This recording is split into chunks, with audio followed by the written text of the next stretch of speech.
Lola Alarcia, Morte Sporco. Ya debería estar aquí, pensó un instante antes de escuchar el grito.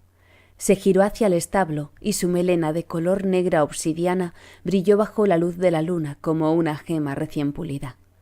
Sentía la espalda rígida y las manos frías, tal y como si sus huesos estuvieran recubiertos de hielo en lugar de piel. Aquel grito había sonado humano, al menos al principio, pero tras un momento de silencio, el ozar de los cerdos llenó la noche haciéndole perder el hilo de sus pensamientos, y el miedo pasó volando sobre su cabeza sin hacer nido. Su diminuto cuerpo se relajó y una risa nerviosa acudió a su boca. Se volvió hacia la luna y la contempló tapándola con el dedo pulgar para destaparla seguidamente, como siempre hacía cuando estaba con él en noches como esa. Aunque nunca en noches como esa exactamente. Aquellas noches él no estaba libre para ella. La última luna llena tuvo lugar durante el cumpleaños de Alexandros, y no pudieron verse por más que ella insistió. Incluso tuvo que esperar para darle el colgante que le había comprado, un pequeño camafeo de plata con su fotografía. Cuando al día siguiente se lo entregó amoscada, él trató de contentarla jurándole que jamás se lo quitaría. El recuerdo de Alexandros le vino nítido y no pudo evitar repetirse preocupada: ya debería estar aquí. Obviando el hedor que le llegaba desde la pocilga, decidió sentarse sobre aquella extraña roca en la que siempre quedaban y disfrutar de la noche. La piedra estaba totalmente cubierta de musgo, lo que la convertía en un excelente asiento. No sería hasta que terminaran las lluvias y comenzara el verano que el manto verde desaparecería dejando la roca totalmente pelada. Allí jamás había nadie que los molestara, pero nunca le había terminado de gustar para sus citas. Estaba apartado de todo y cualquier criatura, hombre o animal, podía esconderse entre los árboles o los matorrales. Deslizó su delicada mano sobre las finas vellosidades del musgo y se tumbó por completo sobre la piedra pensando en lo que haría al día siguiente. Pronto sería su cumpleaños y ya era hora de que Alexandros pidiera su mano. Otros ya la habían pedido y por fortuna su padre no había querido concedérsela a nadie, aún. Pero a partir de su cumpleaños sería diferente. Ya no sería una niña y tendría que casarse. Otro grito llegó desde la porqueriza acompañado de los berridos de los cerdos. Caterina se incorporó al reconocer la voz de Alexandros en aquel aullido desgarrador. Se acercó unos pasos con cautela, sujetando con ambas manos la falda de su vestido para evitar que se manchara, pero algo la detuvo. Apenas fue un instante, pero creyó ver una figura caminando sobre el lodo en el que se revolcaban los cerdos durante el día. Parecía humana, aunque era demasiado grande. Los gruñidos de los cerdos aumentaban y un nuevo grito desgarrador le atravesó el alma. No había duda, resultaba inconfundible para ella, que lo amaba, para ella, que tantas veces había escuchado sus susurros y sus risas en su oído. Aquella voz no era otra que la de su querido Alexandros. Y estaba en peligro. Decidida, olvidando que no era valiente y sintiendo que sus pies se movían solos, se encaminó hacia el edificio. Se acercó tan rápido como sus delicadas piernas le permitieron. Su vestido susurraba a cada paso que daba. La luz de la luna lo cubría todo, brindándole el aspecto de una horrible pesadilla. Caterina estaba muerta de frío y sentía la misma aceleración en su corazón que le provocaban las caricias de Alexandros. Era extraño que el miedo de ese momento causara en ella lo mismo que estar con la persona que amaba. Le costaba respirar. Moverse le provocaba náuseas. El olor del lodo se hacía insoportable a cada paso que daba. Los gruñidos y los golpes cesaron tan rápido como habían empezado. Al alcanzar la puerta de madera se detuvo. No oía nada ya a excepción de los latidos de su corazón. Ni siquiera los besos de Alexandros lo habían acelerado tanto. Caterina apoyó su mano en la puerta y la contempló casi fascinada. Su piel se veía totalmente blanca, como si de un cadáver se tratara. Empujó la puerta y el crujido de los goznes oxidados se le antojó agradable al romper la sensación de hallarse en una de esas morgues que había en la capital. Aunque el silencio no tardó en regresar. Volvió a escuchar únicamente su agitado corazón y su desesperada respiración. Miró el interior del establo. Sus ojos no estaban acostumbrados a la oscuridad y no distinguió nada entre las sombras. El sonido gutural de los cerdos calmó un poco su miedo. El ruido de los animales le resultaba familiar. Cerró los párpados, apretándolos con fuerza, y entró sin abrirlos. Aquel truco lo había aprendido de Alexandros. Los ojos necesitaban acostumbrarse a la oscuridad para ver en ella, y si los cerraba con fuerza tardaría menos en poder ver en la penumbra. Todavía no había separado los párpados cuando escuchó un ruido que no habían provocado los cerdos. No estaba segura de lo que había sido y no quería pensar demasiado en ello.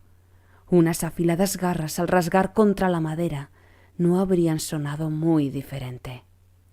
Los puercos empezaron a gritar y el edificio se llenó de ruidos amenazadores. En ese momento Caterina descubrió que le era imposible abrir los ojos. Era terrible pensar en lo que no veía, pero se le antojaba aún más espantoso ver lo que imaginaba que habría frente a ella de hacerlo. Estaba paralizada. El miedo se había adueñado de su cuerpo y de su mente. Los olores se intensificaron y su respiración se agitó aún más, lo que le provocó una arcada. El olor era insoportable. Cuando dejó de toser, se llevó una mano a la nariz para tratar de disimular la peste. El perfume de jazmín que le había regalado su abuela meses atrás apenas ocultaba el olor a excrementos, pero era mejor que nada. De nuevo todo quedó en silencio. Lo único que se escuchaba era el repiqueteo de algunas gotas que caían sobre los charcos de lodo. Se armó de valor y abrió los ojos. Caterina trató de distinguir algo extraño en el establo, pero no lograba ver nada más que sombras que podían haber sido cualquier cosa. Se centró en una enorme mancha informe que bien podía ser una lona que un monstruo acechándola. La miró fijamente, tratando de distinguir algún contorno que delatara su naturaleza.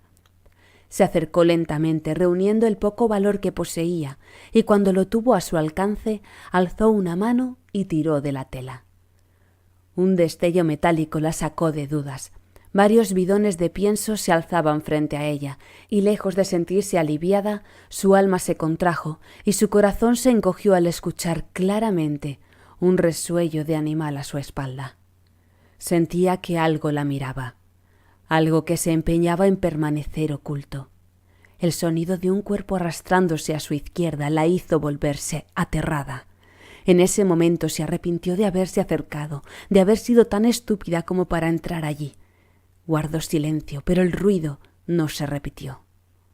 Miró hacia el frente y preguntó si había alguien allí. No obtuvo respuesta.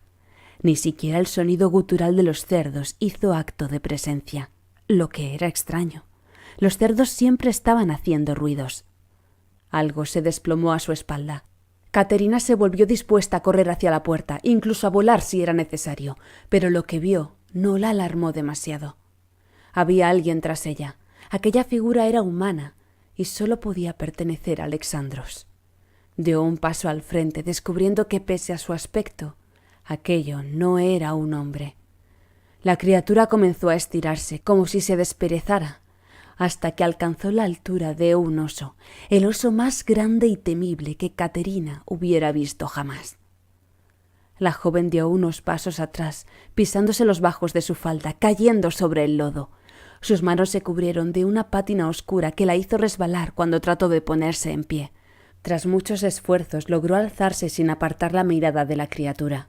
No veía su rostro, pero adivinaba el lugar en el que tenía los ojos, que brillaban como si de fuegos fatuos de un pantano se trataran, con un color cercano al oro. Sus ropas se habían cubierto de barro y excrementos de los cerdos, y se le pegaban al cuerpo dificultando sus movimientos. Miró desesperada a su alrededor. Sus ojos se habían acostumbrado a la oscuridad y distinguió la escalera de mano que conducía al piso elevado del establo. Corrió hacia ella con el pensamiento infantil en su mente de que si llegaba allí estaría a salvo. La bestia gruñó, pero permaneció inmóvil. No se molestó en saltar para atraparla. Ella subió sin esfuerzo, como si la gravedad hubiera dejado de afectarla, y cuando llegó a lo alto, se dejó caer de rodillas sobre la madera y empujó con todas sus fuerzas la escalera. Algunas astillas se le clavaron en las palmas de las manos. No le importó demasiado. Era como si el miedo hubiera hecho que perdiera cualquier noción de dolor. No tenía tiempo de sufrir por algo tan insignificante cuando los pasos de aquel ser se aproximaban lentamente. No veía el fondo, no veía a la bestia, no veía esos enormes colmillos que sabía tendría, ni los espumarajos que debían caer por sus comisuras. Pero la oía. Oía el ruido que sus miembros producían a cada paso y oía el jadeo entrecortado que emitía su garganta. Cada paso del ser iba acompañado de un chapoteo. Ya no le importaba el olor, ni siquiera el que había impregnado sus ropas y piel. Miró a su alrededor desesperada, buscando una salida o algo con que defenderse, pero estaba tan oscuro. Entonces lo vio. Vio aquello que la luna le mostraba como una señal de que todo saldría bien. En el tejado había una ventana abierta que dejaba entrar una columna de luz plateada, y bajo aquel chorro de luz había una oxidada horca.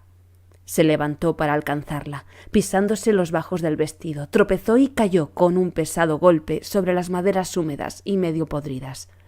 El crujido que escuchó ante su peso no presagiaba nada bueno. Podía escuchar a la bestia caminar por debajo de ella, aunque no escuchaba los gruñidos de los cerdos, y supuso que la bestia los había matado. ¿Y si ese aterrador ser había matado también a Alexandros? La idea era horrible, tan terrible como probable. Ella lo había escuchado gritar. Las lágrimas invadieron sus ojos y se limpió el rostro con el dorso de la mano, manchando su delicado perfil de excrementos y barro. Alcanzó la horca e instantáneamente se sintió más segura. Pero aquella sensación duró poco. La bestia comenzó a trepar clavando sus afiladas zarpas en las paredes del establo. El miedo la paralizó. Ya no veía nada en la oscuridad. La luz de la luna había contraído sus pupilas y el monstruo se acercaba. Cada zarpazo de la criatura provocaba un espasmo en su columna vertebral. El vello se le erizó en la nuca y en los brazos. Las lágrimas regresaron a sus ojos, pero esta vez no eran de pena.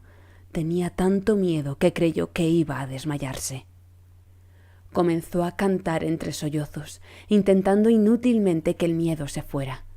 Eso siempre le había ayudado de niña, cuando en las oscuras noches de invierno, durante las tormentas, los árboles se agitaban arañando los cristales de sus ventanas, y los rayos dibujaban amenazadoras sombras en las paredes de su habitación.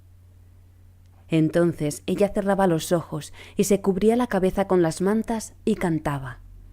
Cantaba canciones absurdas que hablaban de gente que siempre era feliz y de lugares en los que nunca dejaba de brillar el sol. Solo que allí no había nadie que acudiera en su socorro si gritaba. Allí solo tenía la compañía de una terrible fiera que se le acercaba amparada por las sombras. Cada vez que escuchaba un ruido, se volvía para encarar el peligro y tener la oportunidad de defenderse, pero sabía que sería inútil. Era una muchacha enclenque, débil y enfermiza, y la bestia medía el doble que ella. Un crujido delató la posición del monstruo, obligándola a dejar de respirar. Estaba justo encima de ella, junto al tragaluz. Caterina miró hacia arriba y quedó cegada por la luna, aunque tuvo tiempo de ver la oscura silueta de la bestia, que se dejó caer sobre ella.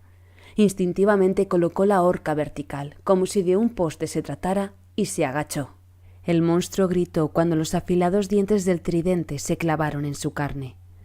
Caterina sintió el calor de la sangre al resbalar por el palo hasta sus manos.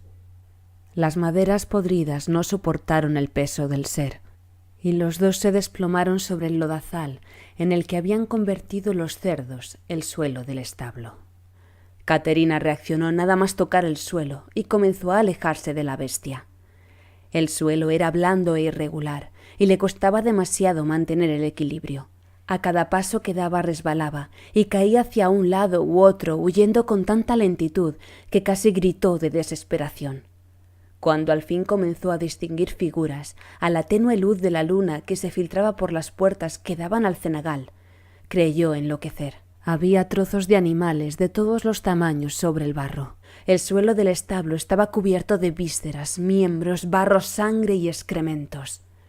Una visión terrible, pero lo peor era el olor. A duras penas alcanzó una de las puertas que permitían a los cerdos entrar y salir del edificio. A sus espaldas no se oía nada.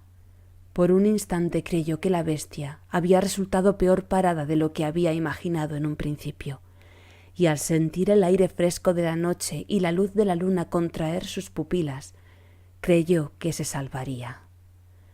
Solo fue un instante de felicidad antes de escuchar el grito de la criatura desde el establo.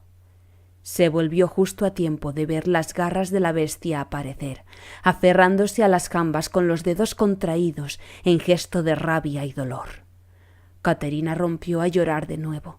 Sus lágrimas trazaron 2 surcos en la suciedad que cubría su rostro y se perdieron en su barbilla, arrastradas por la brisa de la noche. Trató de huir, pero sus pies se habían clavado en el lodo y no pudo mantener el equilibrio. Intentó salir de aquella mezcla de barro y excrementos, pero solo consiguió quedar aún más atrapada a medida que luchaba. La bestia se abalanzó sobre ella, desgarrando su vestido con el primer zarpazo y dibujando finas líneas rojas en su pálida piel. La joven gritó de dolor y de espanto, pero quedó en silencio cuando vio colgado del cuello del monstruo el camafeo con su propio rostro juvenil y risueño mirándola. Aquel mismo camafeo que Alexandros le juró que siempre llevaría consigo.